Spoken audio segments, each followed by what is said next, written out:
Everyone was really excited as my daughter Marissa's wedding rehearsal dinner got going. I felt proud watching her and her fiancé Kevin, surrounded by our family and friends, getting lots of good wishes. But then something unexpected happened. Marissa spoke up, asking for everyone's attention. The room went quiet. My husband Ron and I looked at each other, confused. Marissa raised her glass. "I want to talk about something important," she said, looking right at me. "Elise, you might think of yourself as my stepmother, but to me, you're just someone I don't want in my life." The guests were shocked, and Ron looked really pale. I felt like I'd been hit hard, like all the air had been knocked out of me by what Marissa said. "What's going on, Marissa?" Ron asked, sounding shaky and shocked. "Don't act like you don't know, Dad," Marissa said with a sneer. "You know that Elise has been trying to become a part of our family since the beginning. Well, I'm done pretending she's not my mom because she never will be." Her words felt like a sharp knife stabbing into me.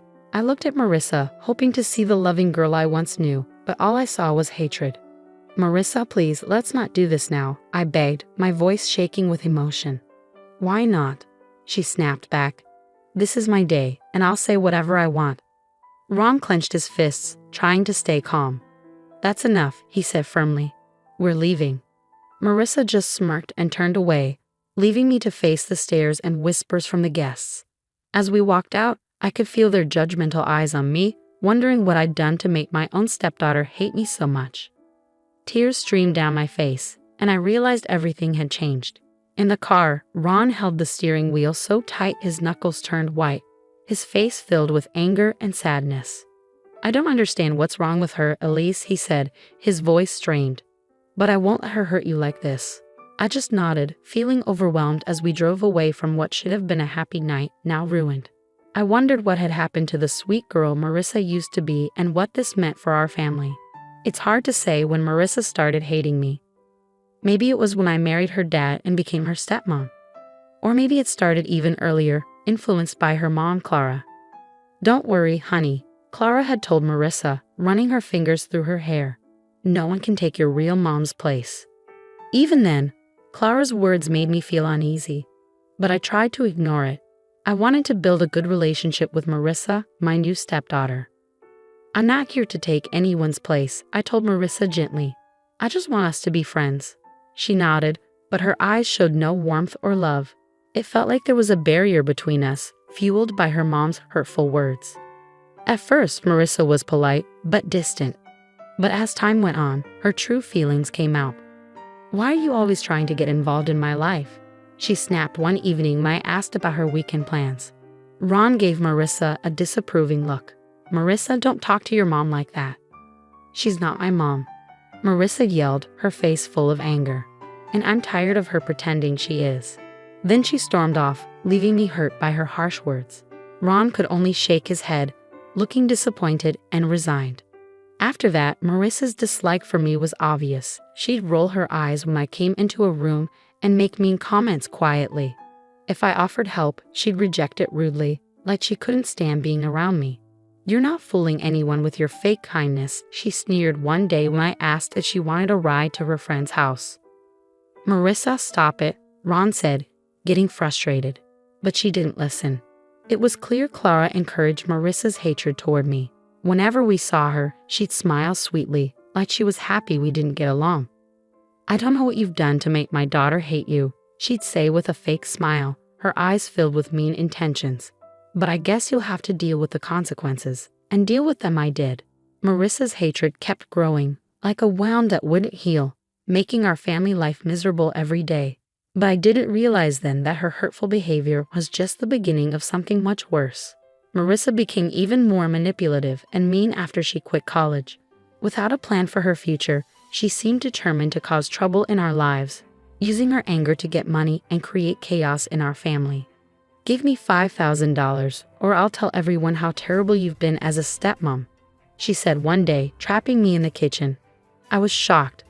"Marissa, why are you saying this? I've tried my best to be good to you." "Forget it," she snapped. "Just give me the money, and I'll leave you alone." I felt desperate as I realized how low she was willing to go. "I don't have that much money right now." "Then you better find it unless you want everyone to know how bad you are." After that, it happened often. Marissa kept asking for more money, and her threats got worse each time I said no. Ron was stuck in the middle, trying to make both of us happy and wondering why his daughter was acting like this. Please just give her what she wants, he pleaded with me one night after another big fight. I can't handle all this arguing. But I knew that giving in would only make things worse. So even as Marissa's threats got scarier, I stuck to my decision.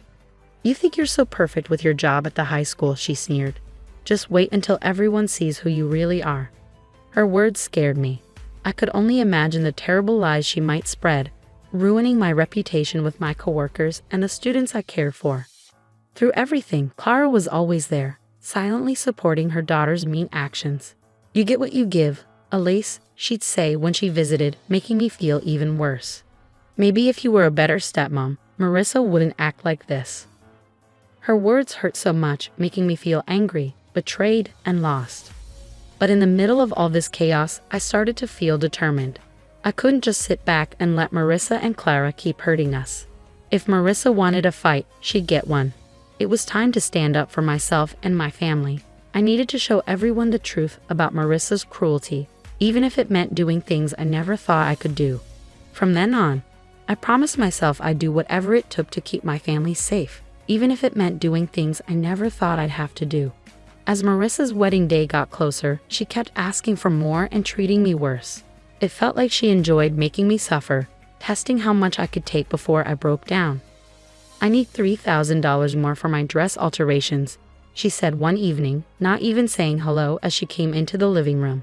Ron looked at me, begging me to give in, but I couldn't take it anymore. No, Marissa, I've had enough. She acted surprised. What are you going to do, Elise?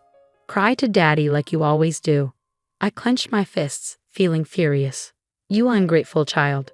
Your dad and I have done everything for you, and this is how you treat us. Marissa laughed, making me even angrier. You're not fooling anyone. You're just a sad, insecure woman trying to buy your way into our family. Her words hurt, but before I could say anything, she said one more thing. You think the school wants someone like you? Marissa said, her voice dripping with malice. Just wait until they find out about your drinking problem. I felt sick to my stomach. Marissa was planning to ruin my career and reputation with lies. Marissa, stop it, Ron yelled, furious, but she just smirked, enjoying the mess she'd made. In that moment, something changed in me. I felt determined to stay strong against all the hurt and anger. I'm done being a victim, I said, my voice firm and steady. Leave and don't come back until you can act like a decent person. Marissa looked surprised by my defiance at first, but then she smirked and leaned in close. You'll regret this, she whispered, her breath hot on my face. With those words, she stormed out, leaving a tense silence behind her. Ron looked at me, seeming lost. I'm sorry, Elise. I don't know what's wrong with her, he said, rubbing his temples. But I knew this wasn't sudden. It was years of Clara's influence. As I thought about Marissa's threats, I felt determined. She thought she could ruin my life with lies, but she was wrong. If she wanted a fight, she'd get one, and I wouldn't play by her rules. Marissa's threats kept replaying in my head, making me more determined to expose her true self before it was too late. I knew I couldn't rely on Ron for help. His love for his daughter made him blind to her cruelty. So I had to handle this on my own. That's when Derek came into the picture. He used to be Marissa's boyfriend before she changed. We ran into each other at the grocery store, and we started talking. Soon, everything started to make sense. She's not who you think she is, Derek told me, looking regretful. She lied to me about you and Ron. I felt really scared when he told me about all the bad things Marissa did. He said Marissa made up stories about me, saying I was trying to control their family and that Ron was mean to them. He believed her because she seemed so sure and angry. But he only realized she was lying after we broke up. As he talked, I started to see how sneaky Marissa really was. She made up lots of lies to make everyone think badly of me. Her mom, Clara, was the one behind it all. Like she was controlling everything behind the scenes. Derek told me that Marissa's mom has been poisoning Marissa's thoughts about you from the very beginning. I realized, feeling sick to my stomach. She's been putting all these twisted ideas in her head, like you were trying to replace her mom. Everything suddenly made sense. I had been the target of their mean plan all along, made out to be the bad person in their story. But Derek didn't stop there. He said Marissa's getting married for the wrong reasons. Not because she loves Kevin, but because she wants his money and status. Marissa doesn't really care about Kevin, Derek said with a laugh. She's just using him to get what she wants. Once she's got what she needs, she'll leave him and find someone else to use. His words shook me to my core. I had always had a feeling that Marissa didn't truly care, but hearing it so plainly was hard to take. After Derek left, my head was spinning with everything he'd said. I'd been letting Marissa and her mom control everything for too long. But now, armed with the truth, I knew I had to do something. It was time to stand up to them, to show everyone what was really going on. No more pretending to be the victim, no more being scared of their lies. I was ready to fight back. On the day of Marissa's wedding, the air was tense as I watched her get ready. But I was determined. This was the day I would reveal the truth. "You look so pretty, my dear," Clara said sweetly, fixing Marissa's veil with a smile. Just like a princess on her big day. Marissa glowed with happiness, soaking up her mother's praise like a flower soaking up sunlight. But it made me feel uneasy. "Yes, it's like a fairy tale," I remarked, unable to hold back, with a handsome prince and a mean stepmother. Clara's eyes narrowed, but Marissa just laughed, not seeming to understand or care about what I meant. "Speaking of mean stepmothers," she said calmly, "I'm surprised you came at all. After how you've been treating me, I thought you might skip the whole thing." I let out a bitter laugh. "Oh, believe me, I thought about it, but I couldn't miss this moment." Before Marissa could say anything, Ron popped his head into the room with a forced smile. "Everything okay here?" he asked. "Just fine, Dad," Marissa replied sweetly. "Elias and I were just chatting." Her tone dripped with sarcasm, but Ron ignored it. "Well, it's almost time. You ready?" Marissa nodded eagerly, ready to make her entrance. As the music started and the doors opened, I took a deep breath, getting ready for what I had to do. The ceremony went by quickly, with vows that felt empty and fake. But when it came time for Kevin and Marissa to kiss, I knew I had to speak up. "Wait," I shouted, my voice echoing in the quiet chapel. "This wedding can't happen." Everyone gasped and looked at me. Marissa's face turned red with anger, her fists clenched. "What's going on?" she spat, furious.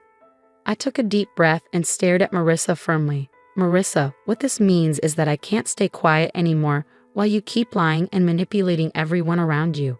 Clara looked pale, realizing what was happening, but I continued before she could interrupt. I showed them all the proof Derek had given me, texts, emails, recordings, that showed Marissa's lies. "For years, you've been spreading lies and turning people against me, pretending to be the innocent one," I said firmly. "But not anymore. It's time for the truth." I showed everyone the evidence, explaining how Marissa had been deceitful and selfish. The chapel fell silent. Marissa's calm facade cracked, and she looked furious and shocked. You're lying," she yelled, reaching out towards me. "How dare you ruin my special day?" But it was too late. The truth was out for everyone to see. As Kevin's family reacted with shock and dismay, it was clear that Marissa's deceit was unraveling before everyone's eyes. She stood exposed, no longer able to maintain her facade. Despite her past actions, I couldn't help but feel a mix of pity and satisfaction seeing her downfall. The truth had been revealed, and I had won not through trickery, but by exposing the darkness hidden beneath Marissa's lies. The aftermath was chaotic, like a bomb had gone off in the room. The silence was quickly replaced by shouts and gasps as people reacted to the truth. "How could you, Marissa?" someone yelled, their anger palpable. "This was supposed to be my special day." "Your special day was built on lies," I retorted firmly. "You can't deceive people forever." Marissa looked ready to argue, but Kevin stepped forward, his eyes filled with hurt and disbelief. "Is it true?" he asked, his voice trembling. "Were you just using me?" For a moment, there was silence as everyone waited for Marissa's response. I almost felt a twinge of sympathy for her. Almost, but then she put on that fake smile and I saw the cold, calculating look in her eyes. "No, of course not, darling," she said, reaching out to touch Kevin's face. "You know I love you so much. Elias is just trying to cause trouble like she always does."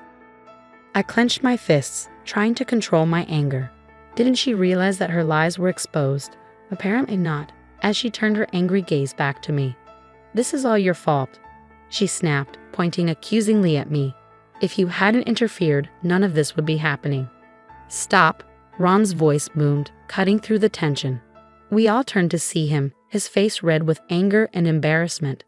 I can't believe what I'm hearing, he said, shaking his head. My own daughter lying and manipulating everyone for her own selfish reasons. Marissa was silent, unable to respond.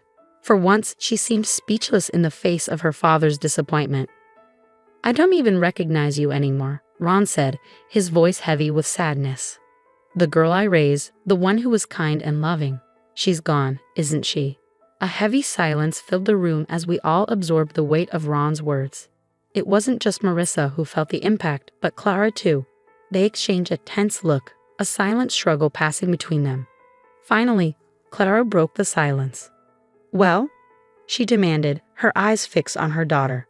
Aren't you going to speak up, defend yourself? But Marissa stayed silent, defeated. She looked smaller than ever, a mere shadow of the manipulative person she had become. Clara snorted in disgust, then stormed out, leaving a shocked silence behind her. Kevin's family followed, their faces showing everything from pity to disgust. And just like that, it was all over. Marissa's big plan had fallen apart, leaving her dreams shattered. As Kevin left, looking devastated, I felt sorry for him. He was just another victim of Marissa's games. But any sympathy I had was quickly replaced by a sense of satisfaction.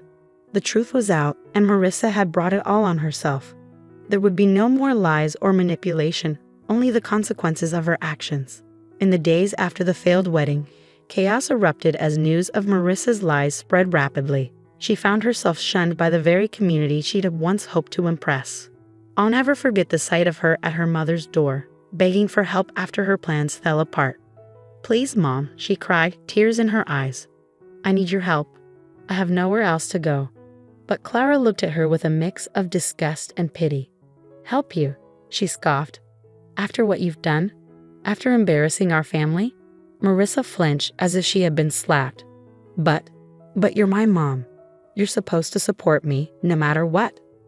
Support you? Clara shook her head sadly. You don't understand, do you? There's no support left. You've pushed away everyone who cared about you with your selfishness and lies. Her words hit Marissa hard, like a punch to the gut. I could see the realization dawn on her face, the weight of her loneliness settling in. You don't mean that, Marissa whispered, her hand shaking as she reached out. But Clara stepped away, her face now cold and distant. I don't recognize you anymore, she said firmly. The daughter I knew wouldn't have done what you did. You made your choices, Marissa. Now you have to face the consequences. With those final words, Clara turned and walked back inside, leaving Marissa alone on the doorstep, utterly broken. In the weeks that followed, I saw Marissa's once proud demeanor crumble under the weight of her own actions. The places she used to frequent, fancy bars and high-end stores, now treated her with scorn, whispers following her wherever she went. Even her friends deserted her, not wanting to be linked with her disgrace. Through it all, Ron and I stayed strong, our bond growing stronger as Marissa's world fell apart. I'm sorry it had to end like this, Ron said quietly one evening as we watched Marissa walk by, looking defeated. But you were right. She did this to herself. I didn't say anything, just squeezed his hand gently. Words felt insufficient in the face of such a painful situation. As things settled down and our community began to recover from Marissa's lies, Ron and I received an outpouring of support and gratitude. The families we had helped, the students I had taught, they all came together to thank us for standing up against the manipulation and lies that had threatened to tear us apart. In those moments of connection, witnessing human kindness and resilience, I found a newfound peace and purpose that I had been missing during Marissa's tumultuous reign. She tried to tear me down, but it was her own selfishness that led to her downfall, revealing the emptiness beneath her facade. Ron and I would move forward, stronger from the experience.